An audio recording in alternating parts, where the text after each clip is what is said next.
सहारा प्रणाम, सारा समय में आपका स्वागत है। मैं हूं अनुज शर्मा। बुलेटिन की शुरुआत करेंगे आज की बड़ी खबरों के साथ। उत्तराखंड के मुख्यमंत्री पुष्कर सिंह धामी आज खटीमा के दौरे पर हैं, जहां वो उत्तराखंड आंदोलन के दौरान शहीद आंदोलनकारियों की स्मृति में आयोजित श्रद्धांजलि कार्यक्रम में शामिल होंगे। यह कार्यक्रम शहीद स्थल खटीमा में होगा और उसके बाद मुख्यमंत्री अमृत पुल हरद्वानी जाएंगे, जहां वो रानी बाग पुल का शुभारंभ करेंगे। फिर धामी शासकीय कार्यों के लिए देहरादून वापस आ जाएंगे। और ताजा अपडेट देने के लिए राजधानी देहरादून से जुड़ चुकी हैं सहारा समय उत्तराखंड की एसोसिएट एडिटर ज्योत्सना। मुख्यमंत्री धामी का आज क्या कुछ कार्यक्रम रहने वाला है? देखिए अनुज, आज का सबसे अहम कार्यक्रम है वो है खटीमा गोलीकांड की बरसी पर शहीदों को श्रद्धांजलि। आप जानते हैं कि उत्तराखंड आंदोलन के दौरान खटीमा गोलीकांड ही वो टर्निंग पॉइंट था, जहां से राज्य आंदोलन एक नए मोड़ पर आ गया और उसने एक नया रुख अख्तियार कर लिया और एक नारा हो गया कि अब नहीं तो कभी नहीं, और उत्तराखंड राज्य को हर हाल में लेकर रहेंगे। उसके बाद आप जानते हैं कि फिर मसूरी गोलीकांड हुआ, फिर अक्टूबर में मुजफ्फरनगर तिरहा कांड हुआ, तो सारी चीजें उसके बाद एक अलग रूप में आ गई थी। पहली शहादत राज्य के लिए खटीमा गोलीकांड के माध्यम से हुई थी। 7 लोगों ने अपनी शहादत दी थी और यहीं से कह सकते हैं कि आंदोलन को एक नई धार मिली थी। मुख्यमंत्री पुष्कर सिंह धामी के लिए ये कह सकते हैं कि व्यक्तिगत तौर पर भी बहुत लगाव वाला भी हो सकता है और एक उनको कह सकते हैं कि भावनात्मक रूप से भी वो बेहद ज्यादा जुड़े गए हैं, क्योंकि खटीमा उनका गृह नगर है और यहीं पर आंदोलन की पहली शहादत हुई थी। इसलिए वो हर वर्ष ही जाते हैं, लेकिन एक मुख्यमंत्री के तौर पर आज वो श्रद्धांजलि देंगे शहीदों को। जो आंदोलनकारी हैं उनसे मेल मुलाकात करेंगे, उसके बाद हल्द्वानी आएंगे। हल्द्वानी में रानी बाग में जो एक नया पुल बन रहा है उसका आज उद्घाटन करेंगे और फिर देर शाम देहरादून वापस आ जाएंगे। आज उनके कुछ इस तरीके से कार्यक्रम है। सबसे बड़ी बात है कि खटीमा गोलीकांड के शहीदों को न सिर्फ खटीमा में ही श्रद्धांजलि दी जाएगी, बल्कि देहरादून में भी राज्य आंदोलनकारी शहीदों को श्रद्धांजलि देंगे। अनुज जी ज्योत्सना, आप बनी रही हमारे साथ। उत्तराखंड विधानसभा के उपनेता प्रतिपक्ष भुवन कापड़ी भर्ती घोटाले का मुद्दा अब कोर्ट तक ले गए हैं। उन्होंने उच्च न्यायालय में याचिका दाखिल कर अधीनस्थ सेवा चयन आयोग के भर्ती घोटाले की सीबीआई जांच कराने की मांग की है। दरअसल उत्तराखंड अधीनस्थ सेवा चयन आयोग ने शिक्षा, पुलिस, वन विभाग और ग्रामीण विकास विभाग समेत कई विभागों में पूर्व में भर्तियां कराई थी, जिनमें घोटाले की बात सामने आ रही है और इसी को मुद्दा बनाकर सीबीआई जांच की मांग की जा रही है। हालांकि एसटीएफ इस मामले की जांच कर रही है, लेकिन इससे कुछ बड़े नामों को जुड़े होने की आशंका के चलते सीबीआई की मांग हो रही है। ऐसे में उपनेता प्रतिपक्ष भुवन ने उच्च न्यायालय में याचिका दाखिल की है और हासिल जानकारी के मुताबिक शुक्रवार या फिर सोमवार को याचिका पर हाईकोर्ट सुनवाई कर सकता है। ट्रिपल एससी का मामला आज हम सड़क सदन पर तो इसे लड़ ही रहे हैं, लेकिन सरकार की जो मंशा दिख रही है सीबीआई जांच न कराने की, इसलिए आज हम उत्तराखंड हाईकोर्ट के दरबार में आए हैं। हम न्यायालय के पास दरख्वास्त लगाने आए हैं कि ये उत्तराखंड के भविष्य का सवाल है, उत्तराखंड के युवाओं के भविष्य का सवाल है, इसलिए इसमें सीबीआई जांच कराई जाए। क्योंकि अब ये मामला उत्तराखंड और उत्तर प्रदेश 2 राज्यों का है। साथ ही जो बड़े बड़े अधिकारी, बड़े बड़े कर्मचारी, बड़े बड़े नेता, बड़े बड़े हुक्मरान जो आज मुख्य आरोपी के साथ दिखाई दे रहे हैं, इसलिए अब लगता है कि एसटीएफ के जो अधिकार सीमित हैं, एसटीएफ इसकी पूरी जांच ईमानदारी से नहीं कर पाएगी। क्योंकि जो लोग जो है कि फोटो में दिखाई दे रहे हैं, वो खुद जो है एसटीएफ उनको रिपोर्ट करती है, तो कैसे जांच हो पाएगी। उत्तराखंड उत्तर प्रदेश 2 राज्यों का मामला होने के कारण इसको हम हाईकोर्ट से ये अपील कर रहे हैं कि जब पश्चिम बंगाल भर्ती घोटाला, उसकी सीबीआई जांच हो सकती है, व्यापम की सीबीआई जांच हो सकती है।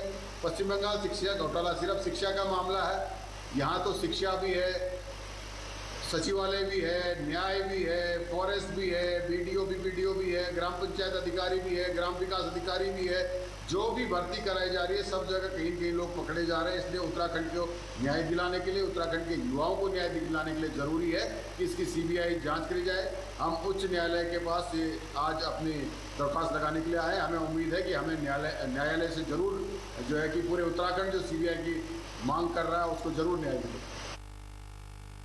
ज्योत्सना हमारे साथ राजधानी देहरादून से जुड़ी हुई हैं। ज्योत्सना, जिस आधार पर, जिस तर्क के साथ भुवन कापड़ी इस मामले को हाईकोर्ट में लेकर गए हैं, उस तर्क के मुताबिक भुवन कापड़ी कहते हैं कि एसटीएफ सीधे राज्य सरकार को रिपोर्ट करती है, लिहाजा इस मामले में निष्पक्ष जांच नहीं हो पाएगी। इस जांच को सीबीआई को सौंपना चाहिए। लेकिन सीबीआई एक स्वायत्त संस्था होने के बावजूद भी केंद्रीय गृह मंत्रालय को रिपोर्ट करती है, वहां भी बीजेपी की सरकार है। ऐसे में क्या ये तर्क आधारहीन है या वाकई इनको लगता है कि सीबीआई जो जांच करेगी वो निष्पक्ष होगी और यहां जो एसटीएफ जांच कर रही है, जो अब तक 25-26 लोगों को गिरफ्तार कर चुकी है, उसकी जांच निष्पक्ष नहीं हो सकती? आपने बिल्कुल सही कहा अनुज कि दो मुद्दे। एक तरफ तो कांग्रेस भी लगातार कहती है कि सीबीआई और ईडी, इनकम टैक्स, ये केंद्र सरकार के वो हथियार हैं जो वो अपने विपक्षियों पर प्रयोग करते हैं। ये बात बिल्कुल सही है कि आरोप लगातार सबसे ज्यादा कांग्रेस लगाती है। लेकिन अगर दूसरा पक्ष देखें, अगर हम यहाँ पर एसटीएफ जांच का पक्ष देखें, जो अधीनस्थ सेवा चयन आयोग की स्नातक स्तरीय परीक्षा की जांच के लिए किया गया था, एसटीएफ ने बहुत जल्दी से, बहुत क्विकली काम किया। एसटीएफ के काम को लेकर के भुवन कापड़ी भी कह सकते हैं कि असहमत नहीं है। वो भी तारीफ कर रहे हैं कि एसटीएफ ने बहुत अच्छा काम किया, बहुत तेजी से काम किया, बहुत अरेस्टिंग की और एक परीक्षा की जांच हो रही थी और 4-4 परीक्षाओं की धांधली सामने आ गई है। इस बात की तारीफ कांग्रेस भी कर रही है। लेकिन कांग्रेस का जो कहना है, वो अपना जो पक्ष रख रही है, उसने दिल्ली से लेकर देहरादून तक अपना पक्ष रखा है। ये बहुत व्यापक घोटाला नजर आ रहा है। ये सिर्फ एक परीक्षा का नहीं है, इसमें 4 परीक्षाएं शामिल हो गई हैं। इसके अलावा जो अरेस्टिंग हो रही है वो उत्तराखंड से ही नहीं, उत्तर प्रदेश से भी हो रही है और एसटीएफ राज्य सरकार की एजेंसी है, यानी कि वो अपनी ही सरकार को रिपोर्ट करती है। तो उसके जो अधिकार है वो सीबीआई की तुलना में बहुत सीमित है और कांग्रेस को ये आशंका है कि कोई ना कोई ऐसा है, चाहे वो ब्यूरोक्रेसी में हो या फिर वो सफेद पोस्ट में हो, जिसने इन लोगों को संरक्षण दिया है। खास तौर पर हाकिम सिंह ही अभी तक एकमात्र ऐसे हैं जो जनप्रतिनिधि हैं, जो एक कह सकते हैं कि पार्टी विशेष से जुड़े रहे हैं। बाकी इस तरीके से किसी और की अरेस्टिंग नहीं हुई है, लेकिन उनको यही लगता है कि कोई ना कोई है जिसने संरक्षण दिया है और जिसके संरक्षण के बल पर हाकिम सिंह एंड टीम ने इतना बड़ा दुस्साहस किया है और इतनी परीक्षाएं हुई और किसी को भी भनक नहीं लगने पाई। क्योंकि ये बहुत स्वाभाविक है। अनुज, आप सोचिए, एक परीक्षा हो रही है और 30-30 लोग, 60-60 लोग किसी रिजॉर्ट में जाकर परीक्षा से एक दिन पूर्व पेपर सॉल्व कर रहे हैं, फिर परीक्षा देने आ रहे हैं। तो ये चीजें छुपती नहीं है। कहते हैं कि कोई भी राज बहुत ज्यादा दिन तक राज नहीं रहता है, लेकिन ये आश्चर्य की बात है कि 2016 से क्या अभी तक भनक नहीं थी। और अगर भनक थी, जो लोग सर्वोच्च पदों पर बैठे हुए हैं या बड़े पदों पर बैठे हुए, तो किसी ने कार्रवाई क्यों नहीं की? यही वजह है कि लगातार कांग्रेस सीबीआई जांच की मांग कर रही है। और रही बात भुवन कापड़ी की, तो भुवन कापड़ी ही पहले व्यक्ति हैं जिन्होंने सदन में इस बात को उठाया था। उन्होंने कहा था कि अधीनस्थ सेवा चयन आयोग की परीक्षा में धांधली हुई है, तब सरकार ने डिनाई किया था सदन के अंदर। उसके बाद उन्हीं की पहल पर सचिवालय घेराव भी हुआ था। लेकिन जब मुख्यमंत्री के सामने सारे तथ्य खुद बेरोजगार संघ ने रखे, तो उसके बाद मुख्यमंत्री ने ही खुद जांच के आदेश दिए और उन्होंने ही एसटीएफ से लेकर विजिलेंस जांच की आदेश दिए हैं। और भुवन कापड़ी, उनका कहना है कि सीबीआई से कम की जांच में बिल्कुल भी ये मामला पटाक्षेप नहीं हो सकता है। और उससे बड़ी बात की सीबीआई की जांच हो तो वो सिटिंग जज की निगरानी में हो, सुप्रीम कोर्ट के, यानी कि सुप्रीम कोर्ट भी उस जांच को मॉनिटर करे। और वो बंगाल के घोटाले से बड़ा इस मामले को मान रहे हैं, क्योंकि एक परीक्षा नहीं है, इसमें कई परीक्षाएं आ गई है। अब ये देखना होगा कि अब कोर्ट की शरण में जा चुके हैं, राजनीतिक आरोप प्रत्यारोप अपनी जगह है, दावे प्रतिदावे अपनी जगह है। हाईकोर्ट किस तरीके से इस मामले को संज्ञान में लेता है? क्या हाईकोर्ट एसटीएफ की जांच से संतुष्ट है? और अगर वो संतुष्ट है तो फिर हाईकोर्ट की तरफ से कोई डिसीजन नहीं आएगा। हाईकोर्ट को लगेगा कि मामला बहुत व्यापक है, जनहित में इसके लिए कुछ और आगे किया जाना चाहिए। तो ये सब चीजें अब हाईकोर्ट पे डिपेंड करती हैं कि सीबीआई जांच की अनुशंसा हाईकोर्ट करता है या नहीं करता है। अनुज जी, ज्योत्सना आप बनी रही है हमारे साथ। आगे बढ़ेंगे और रुक करेंगे एक और बड़ी खबर का। उत्तराखंड कांग्रेस का कहना है कि पेपर लीक मामले में एसटीएफ नहीं बल्कि सीबीआई जांच होनी चाहिए। पार्टी ने सवाल उठाया है कि इतना बड़ा तामझाम होने के बाद भी पेपर लीक कैसे हो गया। कांग्रेस का कहना है कि ये पता लगाया जाना चाहिए कि इसके पीछे आदमी रहा है जो संरक्षण देता है। इस मामले में अब तक 30 आरोपी गिरफ्तार हो चुके हैं। देखिए, एसटीएफ की जांच से कांग्रेस पार्टी इसलिए संतुष्ट नहीं है कि राज्य अधीनस्थ सेवा चयन आयोग जैसी संस्था में जहां अध्यक्ष और सचिव की मर्जी के बिना पत्ता भी नहीं हिल सकता। आप देखिए, वहां पर आप कह रहे हैं कि होमगार्ड का जवान, चतुर्थ श्रेणी का कर्मचारी जो है पेपर लीक कर रहा है या पेन ड्राइव में लेके कोई वहां से पूरा पेपर जा रहा है, तो आप बताइए उसका पासवर्ड होता है, बहुत सुरक्षा होती है उस परीक्षा की, उस प्रश्न पत्र की, तो कैसे लीक हो रहा है? तो हमें पूरा डाउट है यहाँ के बेरोजगार नौजवानों को, कांग्रेस पार्टी को, कि इसके पीछे कोई बहुत बड़ा चेहरा, बहुत बड़ा अधिकारी या बहुत बड़ा सफेद पोस्ट शामिल है जो इस पूरे प्रकरण में अभी तक छुपा हुआ है। उसका नाम सामने नहीं आ रहा है क्योंकि ये छोटे स्तर के अधिकारी इस प्रकार की हरकतें बिना सह के नहीं कर सकते। उसीलिए ये सीबीआई जांच की मांग लगातार उठ रही है और जब तक हाई कोर्ट के सिटिंग जज की निगरानी में सीबीआई जांच नहीं होती, कांग्रेस पार्टी इस मुद्दे को नहीं छोड़ेगी। हम इस मांग पर डटे रहेंगे। उत्तराखंड विधानसभा भर्ती प्रकरण में पूर्व मुख्यमंत्री त्रिवेंद्र सिंह रावत ने कहा है कि उन्होंने तब भी कहा था कि सभी तरह की भर्तियों में पारदर्शिता बरती जानी चाहिए। पूर्व मुख्यमंत्री के इस बयान के बाद भर्तियों को लेकर चला आ रहा विवाद और जोर पकड़ सकता है और इस मामले में इस समय बीजेपी कांग्रेस में आरोप प्रत्यारोप का दौर चल रहा है। त्रिवेंद्र सिंह रावत 2017 से 2021 तक मुख्यमंत्री रहे थे और रावत ने कहा है कि इस मामले में विधानसभा अध्यक्ष के फैसले का इंतजार किया जाना चाहिए। उनका कहना है कि भर्ती को लेकर उनका पुराना अनुभव खराब रहा था, इसलिए उन्होंने पारदर्शिता बरतने की बात कही थी। लिस्ट अभी आई है और जिस तरह का मीडिया में आया है, तो यद्यपि अभी जांच, उस पर मुख्यमंत्री जी ने कल कहा है कि वो विधानसभा अध्यक्ष से अनुरोध करेंगे जांच के लिए, तो जांच होगी तो सब सामने आ जाएगा। और विधानसभा अध्यक्ष जी कह रहे हैं कि भाई हमने बिल्कुल सही किया है, तो मैं समझता हूं कि थोड़ा जांच की इंतजारी करनी चाहिए और जांच में सब चीजें सामने आ जाएंगी। आपको लगता नहीं है लिस्ट देखने के बाद कि कहीं ना कहीं कुछ तो गड़बड़ हुई है? हमें लिस्ट देखी कहाँ है? मेरे पास कहाँ किसी ने लिस्ट भेजी है? आपके शासनकाल में भी नियुक्ति की बात चली थी, तब आपने कुछ स्टेप उठाए थे, कुछ सजेशन? नहीं, हम देखो, हमने एक कोशिश की कि हम एक साफ सुथरी व्यवस्था राज्य को दें